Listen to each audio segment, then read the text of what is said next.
Bismillahirrahmanirrahim. Par la grâce de Dieu, nous reprenons notre intervention, les interventions, et nous allons poursuivre donc avec l'intervention du professeur Tariq Ramadan.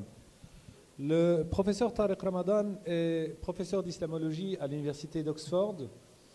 Il est aussi président de European Muslim Network, le réseau des musulmans européens, et il participe à plusieurs commissions auprès du Parlement de Bruxelles, Parlement européen, à Bruxelles en l'occurrence, pour plusieurs questions de réflexion autour des questions liées à l'islam. Et il se penche principalement sur la question de l'islam européen. Il nous parlera aujourd'hui de la mobilisation et de l'engagement citoyen face à la question palestinienne. Je lui cède sans plus tarder la parole.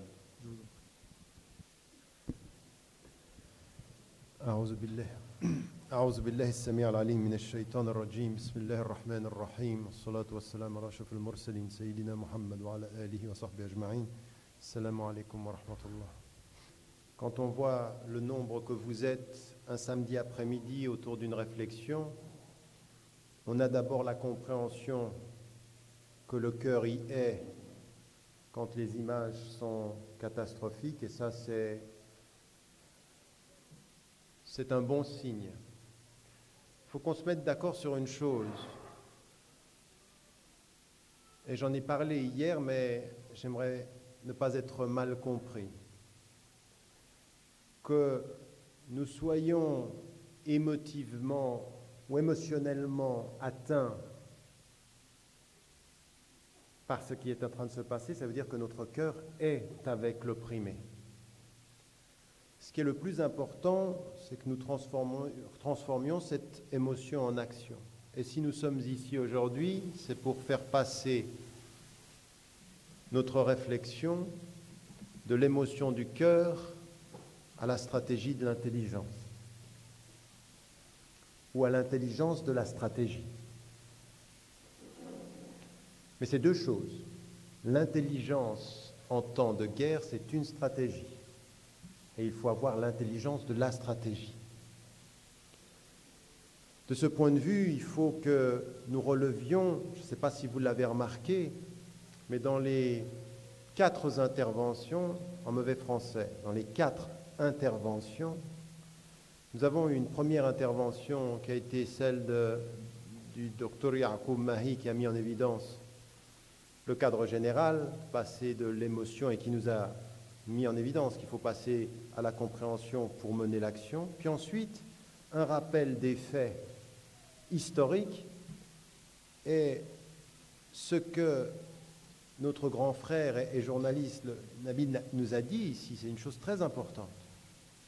La cause palestinienne n'est pas soutenue par des coups émotionnels ou par un suivi sporadique. C'est une cause, c'est un combat. Le meilleur soutien aux Palestiniens, c'est de s'informer en permanence et de dénoncer en continu. Et c'est ce qu'il a mis en évidence, en rappelant les dates, les faits. Parce que quand on entend aujourd'hui que les gens nous disent c'est parce que le Hamas, ce qui a été d'ailleurs rappelé également par Michel Collomb et qui est très important, on a eu le rappel de la mémoire et on a eu ensuite un rappel de quand on n'a pas la mémoire des faits, on laisse la porte ouverte au mensonge sur les faits. La manipulation dans l'instant médiatique de faits historiques. Parce que ce n'est pas vrai que la stratégie israélienne n'a été planifiée qu'après la première roquette qui est tombée à la fin de la trêve. Michel Warszawski, qui vit à Jérusalem, vient de sortir un article où il met en évidence la planification. Mais ça, on le savait, c'est comme ceux qui pensent que l'invasion de l'Afghanistan est venue après le 11 septembre. Alors que ceux qui avaient un tout petit peu d'informations, on entendait parler déjà 4 mois avant, 5 mois avant. Ça fait longtemps qu'on pensait à l'intervention. Ensuite, le 11 septembre est le prétexte. La force de celui qui tient le média, c'est de transformer un fait en prétexte et de vous faire penser que le prétexte est la cause. Et vous achetez ça. Et donc, ce qui est important, c'est d'entendre cela, d'entendre que la responsabilité personnelle de vous tous, elle n'est pas dans le nombre. Je viens de recevoir à l'instant un message qui vient de Paris. Rien qu'à Paris, cet après-midi, 100 000 personnes se sont réunies. 100 000.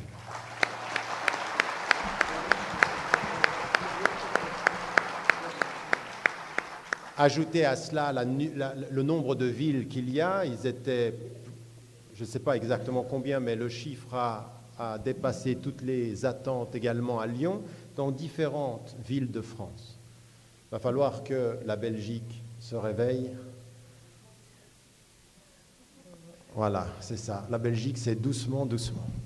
Je croyais que c'était suisse, mais c'est belge. Vous connaissez nos publicités. La grande force de la Suisse, c'est prudence, prudence, prudence. Et c'est de là que vient notre courage. Bon, bref. Ce qui est important, c'est la responsabilité de chacun en matière d'information, de la compréhension, ce qui a été mis en évidence. Sur les mensonges, les 7, il a pu en dire 6, grands mensonges, c'est vraiment important. Savoir qu'en fait, par exemple, la trêve, elle était conditionnée. Elle était conditionnée par le lever du blocus, mais également une intervention caractérisée, attendue de l'Égypte qui ouvre ses frontières et qu'elle n'a jamais fait. L'Égypte, dans cette affaire, a été un allié objectif de la politique israélienne.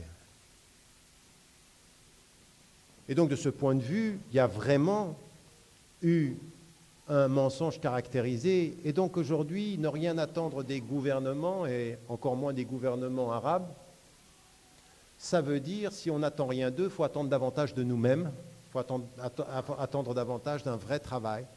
Et ça a été mis en évidence. L'autre chose qui a été mis en évidence par le Cheikh Toujgani dans son intervention, c'est quelque chose d'important, et j'aimerais bien que vous l'entendiez. Notre frère Yacoub a résumé les faits. Ce qui a été mis en évidence, c'est que la parole religieuse des musulmans doit se traduire comme une parole au nom de l'humanité de l'homme. Insaniyatul insan.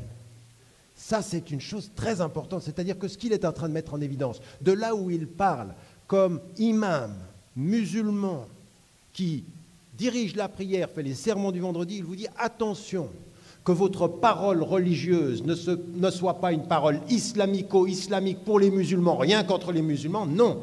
C'est une parole qui, parce qu'elle provient d'un message que l'on croit être universel, doit se traduire dans l'universel de l'humain. Alors la force, c'est bien sûr, Subhanalladhi asra bi'abdihi laylan min al-masjid al-haram ila al-masjid al-aqsa, ça c'est notre force, ça c'est notre pilier. Mais ensuite, quand on ouvre la porte, on l'ouvre sur quoi? On l'ouvre sur l'universel de toutes les consciences. Nous avons deux traditions, ou religieuses ou non religieuses, différentes, mais il y a une chose de claire, c'est que dans tout ce qu'il a dit et mis en évidence sur les mensonges, je m'y reconnais. Je reconnais le mensonge pour ce qu'il est, il reconnaîtra notre vérité commune pour ce qu'elle est. Si et seulement si nous savons parler de l'universel, non pas dans la spécificité qui nous isole, mais dans l'universel qui nous ouvre. Ça, c'est notre force. Si et seulement si, nous avons compris où était notre force. En d'autres termes, vous, citoyens belges vivant à Bruxelles, résidents, citoyens et vivant ici, de deux choses l'une. Ou vous comprenez que vous êtes la parole de la majorité dans la justice, ou vous vous pensez comme la parole de la minorité dans la marge. C'est votre choix. Si vous avez pensé que vous étiez dans la marge, c'est que ceux qui font le texte ont gagné. Si vous, vous dites que nous sommes le texte et nous mettrons dans la marge les menteurs, les hypocrites, alors c'est vous qui gagnez. Il faut savoir où vous êtes sur la page, dans le texte de l'histoire ou dans la marge des marginaux. Mais ça, on peut le décider pour vous. On vous met tellement la pression que vous vous isolez, vous vous enfermez, vous avez peur. Et la grande victoire, ce n'est pas le terrain de la guerre des armes, c'est le terrain de la guerre psychologique. Vous faire avoir peur, vous faire avoir une crise d'identité. Je ne sais plus très bien qui je suis, comme je ne sais plus très bien qui je suis, je ne sais plus très bien avec qui je vis, et comme je ne sais plus avec qui je vis et qui je suis, eh ben je me tais. Invisible tu es, invisible tu deviens, et les gens meurent sous tes yeux. spectateur de ta propre aliénation, spectateur des catastrophes et des massacres. Donc ça, c'est aussi quelque chose qui est une force que vous devez relever. Nous sommes la majorité. Notre langage est universel et vous savez, nous n'avons rien à cacher. Nous n'avons pas d'agenda secret, de prise de pouvoir, parce que notre but, ce n'est pas le pouvoir, c'est la justice, c'est plus que la justice, c'est la paix et le pardon. C'est même plus que simplement. Vous savez, n'oubliez jamais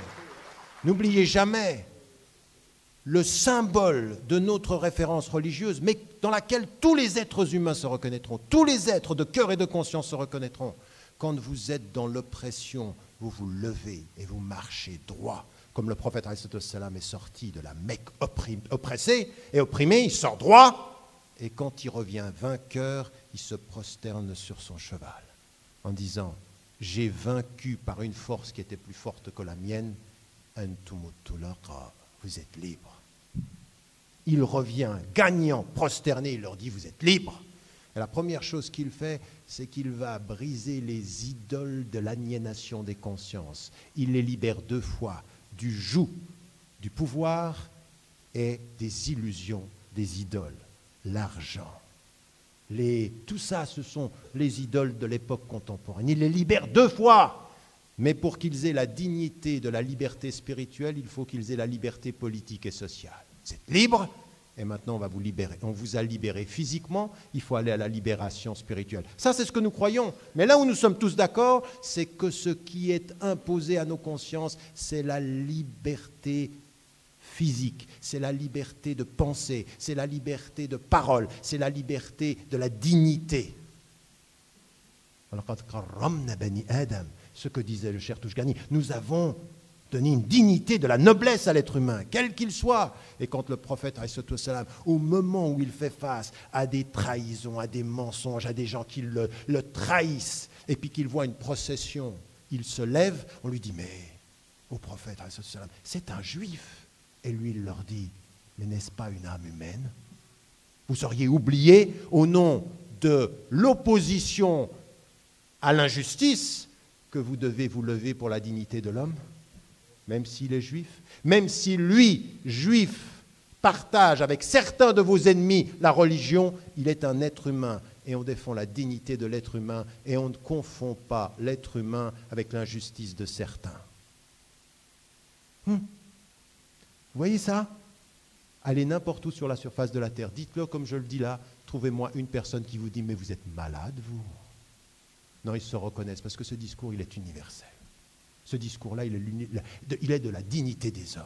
Et vous savez, il est enraciné dans notre tradition, dans la tradition chrétienne, dans la tradition humaniste, dans la tradition des Lumières, quand elle est bien comprise, dans la tradition juive. Tous nous partageons cela, si seulement nous savons revenir à cela.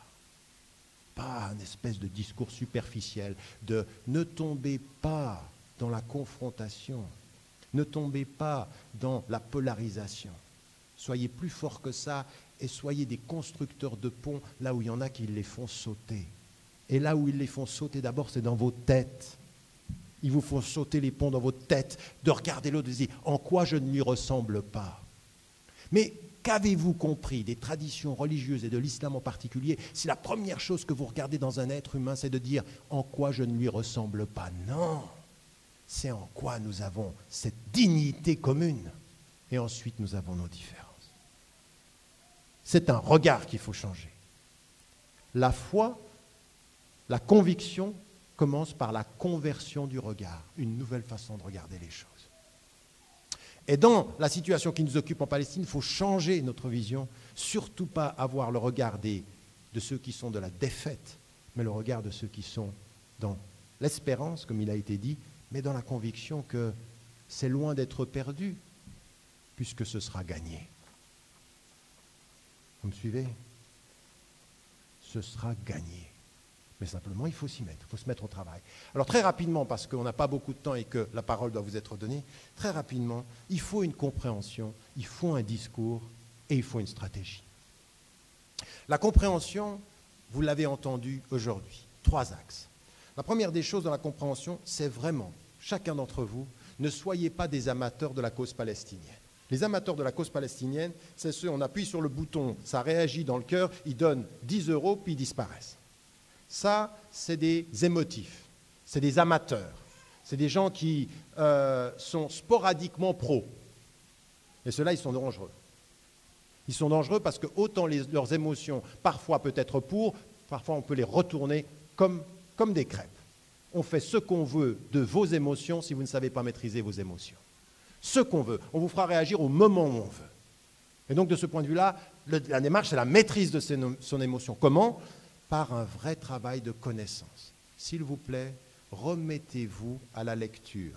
Remettez-vous à aller sur les informations alternatives. Moi, je reçois la newsletter. On a des sites Internet. Moi, j'arrête pas. On produit, on écrit, on reçoit de l'information, on la distribue. Allez lire, prenez des livres, informez-vous. Votre djihad, à vous, c'est un djihad intellectuel. C'est le djihad du savoir, c'est le djihad de l'information et de la compréhension. Toi, tu n'as pas d'arme, ton arme, c'est ton esprit. C'est ta présence, c'est ça ton arme. C'est de dénoncer, c'est de se lever, mais pas dénoncer simplement en disant « Ah, quel crapule !» Ah, qu'est-ce que tu as dit quand tu as dit que c'était des crapules? Tu as juste dit que c'était des crapules. Toi, tu es un passif et en face, tu as des crapules. Et quand il y a des crapules et un passif, c'est les crapules qui gagnent. Toujours. Ce qu'il faut, c'est des êtres qui se réconcilient avec le savoir, l'information, la connaissance, ce qui s'est passé, les dates. Ne me dites pas, vous savez, quand je vais en Afrique noire, quand je vais dans certains villages d'Afrique du Nord, quand je vais en Amérique du Sud et que je vois des jeunes qui n'ont pas l'accès à la connaissance, qui n'ont pas la possibilité d'avoir des livres et qui ne peuvent pas savoir parce que les sources du savoir ne sont pas là, quand je reviens en Belgique, je dis, vous avez amplement les moyens du minimum de connaissance et de liberté. Mais ça dépend de vous. Mais vous avez le choix. Soit vous êtes dans le soutien sporadique, puis entre deux, il y a un match de football, un film, beaucoup de divertissement et un tout petit peu de compréhension, ou alors c'est le contraire. Mais c'est un choix. Donc là, il y a une première des choses, c'est cette compréhension-là, qu'on a affaire aussi à un conflit, comme il a été dit, qui est humain. Donc, sur la question de l'histoire, sur la question du pouvoir, de la géostratégie. Deuxième des choses, c'est ce qui a été également mis en évidence dans la compréhension, c'est est-ce qu'il s'agit d'une question politique ou d'une question religieuse? Attention, ne tombez pas dans ceux qui en font une question religieuse pour la transformer en question de civilisation. La question de la civilisation, c'est de dire, en fait, finalement, Israël, c'est l'Occident qui résiste à qui? À l'islam et à l'autre civilisation. Le discours est tenu par l'administration Bush tenait ce discours et il faut quand même savoir une chose, vous êtes dans la majorité, pourquoi? Le seul pays du monde qui était pro-McCain dans sa majorité, c'est Israël. Les seuls qui n'étaient pas contents que ce soit Obama, c'est encore Israël. Malgré tout ce qu'il a dit, parce qu'il a dit des choses quand même, il est allé très loin, Obama, dans le soutien d'Israël. Et malgré ceci, ils avaient une crainte. Ils étaient pro-administration Bush et de notre côté également contre Obama. Donc, de ce point de vue-là, il y a un discours à ce niveau-là qui maintient quoi? Qui maintient la polarisation et nous sommes sur Israël, c'est notre frontière avancée, c'est notre avant-garde de résistance à l'autre civilisation, à l'autre, à celui qui n'est pas nous. Et donc, il y a derrière le local israélo-palestinien, il y a le global discours des civilisations. Et nous, il ne faut pas qu'on tombe là-dedans, surtout en ne transformant pas cela en discours religieux. Mais attention, ça n'est pas un conflit religieux, mais il a une dimension religieuse. Et la dimension religieuse, il ne faut pas la nier, mais ce qu'il faut, c'est quel est votre discours religieux sur cette question politique. Et là, vous avez entendu quelque chose qui était très intéressant, c'est un discours religieux qui vous dit revenons à l'universalité de l'humain dans la justice, dans la dignité. Donc, du religieux, il transforme un discours universaliste qui dit voilà nos positions. Ce qu'on attend des musulmans aujourd'hui, ce n'est pas qu'ils nient qu'il n'y a pas d'islam là-dedans. Quand vous avez un verset comme celui-ci, que vous regardez le monde musulman, bien sûr qu'il y a une dimension religieuse. Maintenant, ce qui est intéressant, c'est qu'est-ce que dit votre appartenance religieuse et vos principes religieux par rapport à ce conflit-là? Est-ce que vous allez tout islamiser et puis que finalement vous en faites une guerre des religions? Ou est-ce qu'au contraire, au nom de vos principes, à partir de vos spécificités, vous en arrivez à de l'universel? Et c'est cela qu'il faut. Pourquoi est-ce qu'il faut cela? D'abord parce que c'est ça l'islam, mais surtout également parce que nous sommes avec des êtres humains qui sont nos concitoyens et qui ne vont pas s'engager pour quelque chose qui est une lutte islamico-islamique. Ce n'est pas leur affaire. Leur affaire, c'est la justice. Est-ce qu'on est d'accord sur les éléments de justice? Oui. Donc, il faut de ce point de vue-là qu'on se mette d'accord sur des principes fondateurs. Alors, moi, je voudrais juste en mettre très rapidement. Non, il faut que tu me donnes 3 minutes encore. Ou 4. Non, sérieusement, parce que... non, mais parce que ce que j'ai fait, c'est j'ai résumé ce que disaient les autres au départ, donc ne compte pas ça dans mon temps. J'ai mal traduit, en fait. Non, j'ai juste rappelé. Bon, bref. Très rapidement, 6 principes sur lesquels on peut se mettre d'accord. Premier principe, mais ça c'est aussi important, d'avoir un discours politique clair. De là où je suis comme musulman, j'ai aucun problème à articuler ça. 1, il y a un oppresseur et il y a des opprimés. Et l'oppresseur ici, c'est Israël, et les opprimés, c'est les Palestiniens. Ça, c'est un principe sur lequel vous allez trouver énormément d'accords majoritaires. Deuxième élément, la résistance palestinienne est légitime. Il faut le dire, ça, comme un principe. N'acceptez jamais qu'on criminalise l'affaire palestinienne ou la résistance palestinienne. Pourquoi est-ce que je dis un oppresseur, un opprimé? Pour dire quelque chose de très important. C'est que ça n'est pas une question humanitaire. Ne transformez pas les Palestiniens en pauvres bougres pour lesquels il faudra... Oui, il faut de l'humanitaire, mais la question, elle est d'abord une oppression et des opprimés. 1. 2, donc colonisation, colonisée. 2, la résistance est légitime. 3, le droit des Palestiniens à l'autonomie, à l'indépendance et à un État. Je le dis comme ça, en sachant que dans cette salle, certains vont partir vers 2 États, d'autres vers un État. Moi, je suis depuis longtemps pour l'idée qu'il faut un seul État et que cet État doit avoir égalité dans la citoyenneté pour tous, que les Juifs, les chrétiens, les musulmans et tous les autres doivent trouver leur place, mais on n'est pas tous d'accord là-dessus. Mais ce sur quoi on est d'accord, c'est leur droit légitime à un État, à un État et à l'autonomie de ce point de vue-là. Quatrième des principes, toute cette démarche-là, elle refuse sous n'importe et avec n'importe quelle condition toute tentation raciste. Ça veut dire que le racisme anti-arabe, le racisme anti-juif, le racisme anti-musulman, c'est non à égalité, mais c'est un principe.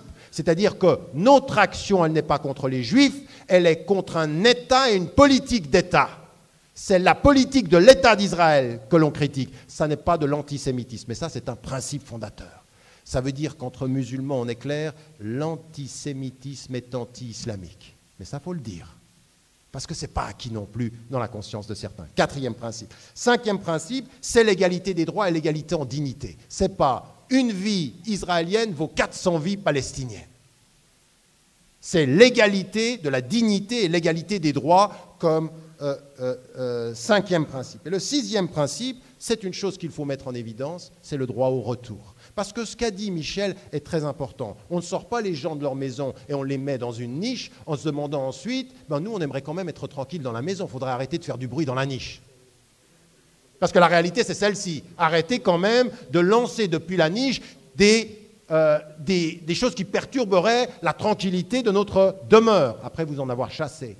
Donc de ce point de vue-là, c'est un 6e principe qui est important. Ces principes, il faut, de ce point de vue-là, qu'elles soient les éléments d'une plateforme. Alors, je vais vers ma conclusion parce que je n'ai pas de temps, j'ai pris trop de temps au départ. À partir de ceci, il faut construire un discours. Ce discours-là, il doit être extrêmement clair sur les principes. Mais comprenez-moi bien, il ne faut pas confondre les principes sur lesquels on se base, les causes que l'on peut comprendre du conflit, les moyens qu'on utilise et les solutions que l'on veut. Le problème du discours des pro-palestiniens, même dans les coordinations, c'est qu'on ne sait plus très bien de quoi on parle. On se bat sur on se dispute sur des solutions, on n'est pas d'accord sur les moyens, on confond les causes avec les principes. Non, il faut clarifier. Il y a des principes, les 6 que je viens de rappeler là. Voilà nos principes. Maintenant, on va vers des solutions. On peut ne pas être d'accord sur les solutions, mais on est d'accord sur les principes. Nous, notre base de travail, localement, nationalement, internationalement, c'est ces principes, on les a en commun. Maintenant, les solutions, on n'a peut-être pas les mêmes visions. 2 États, un État, comment on va faire, les modèles, on n'a peut-être pas les mêmes, mais on se met d'accord sur les... Ensuite, avec les principes, il y a les moyens. Et là aussi, on peut ne pas être d'accord avec les moyens. Je suis de ceux qui pensent qu'il faut être extrêmement clair, là aussi comme un principe, la condamnation de l'atteinte caractérisée des civils innocents d'une partie comme de l'autre. Pour moi, c'est un principe, ça. Mais je pense qu'il y en a certains qui disent, oui, non, mais il faut faire attention. Ça, c'est une discussion qui est politique. Donc, on se met d'accord sur les principes, on peut diverger sur les moyens, on peut ne pas être d'accord sur l'analyse des causes, oui, mais ce n'est pas parce qu'on n'est pas d'accord sur les causes qu'il faut diverger sur les principes. Vous comprenez ce que je veux dire? Mais si vous n'êtes pas clair, tout ça se mélange. Donc, on a des principes. Et ça m'amène à ma conclusion, c'est que ce qu'il faut aujourd'hui, c'est qu'il faut développer. Vous savez, en France, pourquoi ils ont réussi ça? Ils ont une coordination nationale et un collectif qui est aujourd'hui en train de réunir et de fédérer, en tout cas d'établir une synergie. Il faut qu'on prenne ça, il nous faut maintenant. Alors écoutez-moi bien, parce que ça, c'est une idée pour laquelle je vais me battre maintenant partout. Je reviens du Canada, j'en ai parlé à nos partenaires en France, je vous en parle ici. Un mouvement global et international, alors comprenez-moi bien, de résistance non violente à la politique extrémiste et violente de l'État d'Israël. Et comprenez-moi bien, un mouvement de résistance non violente, c'est nous. Non mais pourquoi vous applaudissez?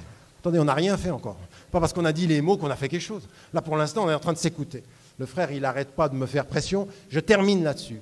Ce que j'aimerais, c'est effectivement que dans toutes les villes de Belgique, d'un point de vue local, il y a un vrai travail sur 3 axes. Information, 2, maintenir la conscience, façonner une conscience du projet, et 2, un vrai discours politique auprès des acteurs locaux. Qu'est-ce que vous faites?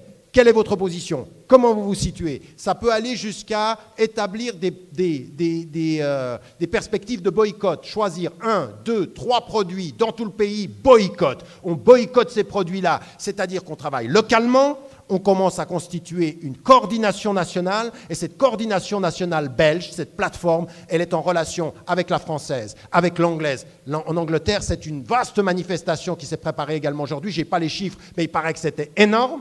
Et donc, on peut le faire de façon internationale, au Canada, aux États-Unis. Un mouvement global, international, de résistance non violente. On va le prendre à notre compte, ce mot. On est des non-violents. Les violents, ce n'est pas nous. La résistance, là-bas, elle est légitime par les moyens qu'ils ont. Mais notre résistance à nous, elle sera non violente, elle sera raisonnable, elle sera déterminée, elle sera citoyenne, elle sera transversale. Ce n'est pas les petits musulmans dans la marge, c'est toutes les femmes et les hommes de conscience et de bonne volonté debout.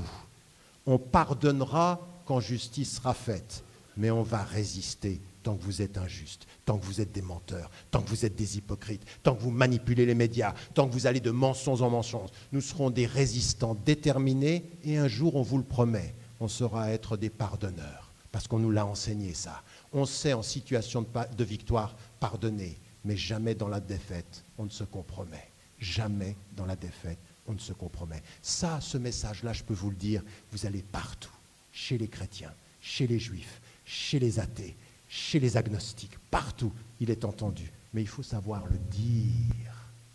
Et pour pouvoir le dire, il faut l'apprendre. Et pour l'apprendre, il faut s'y mettre, chacun personnellement. Que Dieu nous aide. Salam alaikum.